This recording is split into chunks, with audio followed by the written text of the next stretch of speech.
So the discussion, the issue that I would like to discuss today has to do with how we take into account in the model and in diet formulation the changes in the body reserves of a cow.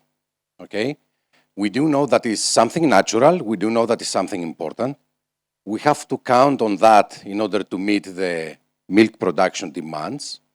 So we need to prepare our cows in terms of body condition score during the dry period or even before, in order to get into a calving with a body condition score around 3.25. Okay, this is what we know so far. And we have done a lot of work there are papers out there about how you can train people, how you can educate people, how you can measure the body condition score. It's something that we are using the last, 40, 50 years. And the truth is that it works quite well. So if you see it also in the model, when you have the body condition score change in a certain period of time, then you have better predictions, especially in metabolizable energy allowable milk.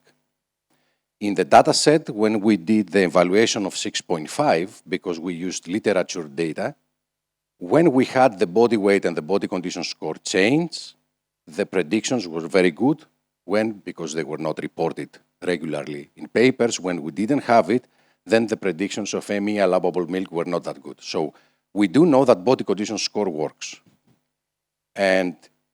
Or let's say it like this, we do know that if we know the change, then the prediction of what's going on with energy and protein, it works in terms of nutrition. We do have specific problems on that because it's something that it can be very, very different between one person and the other. So it's not a number that will help us to move ahead. It's not something that you measure in the lab. It's not something that you analyze. It's just an estimation. And it happened to me several times that how I see a cow is totally different of how someone else is seeing a cow.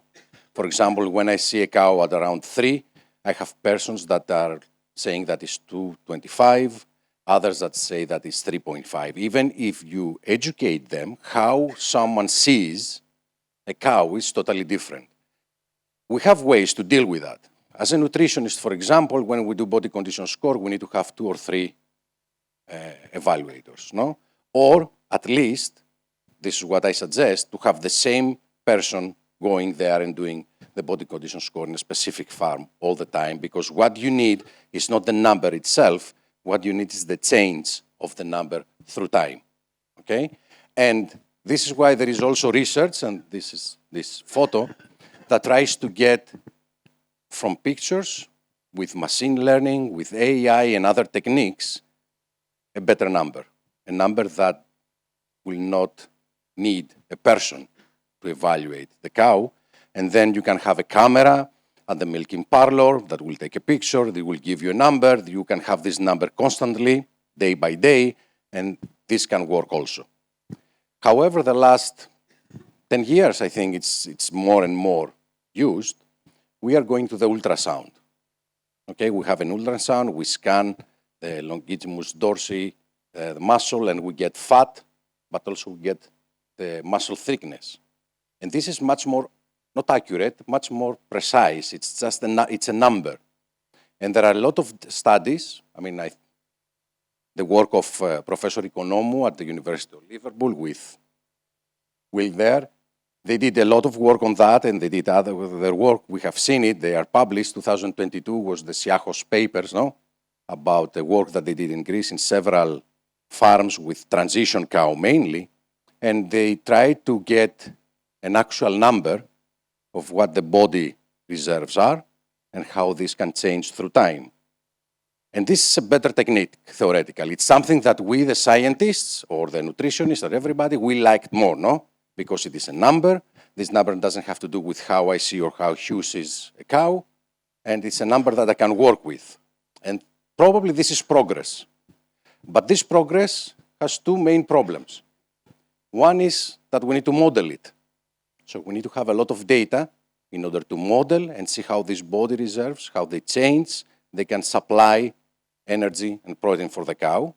And the second problem is, actually it's your problem, because you have to apply that, no? You or your clients, the nutritionists, and we'll have to go now in specific cows or in some cows or part of the cows in the herd and measure it.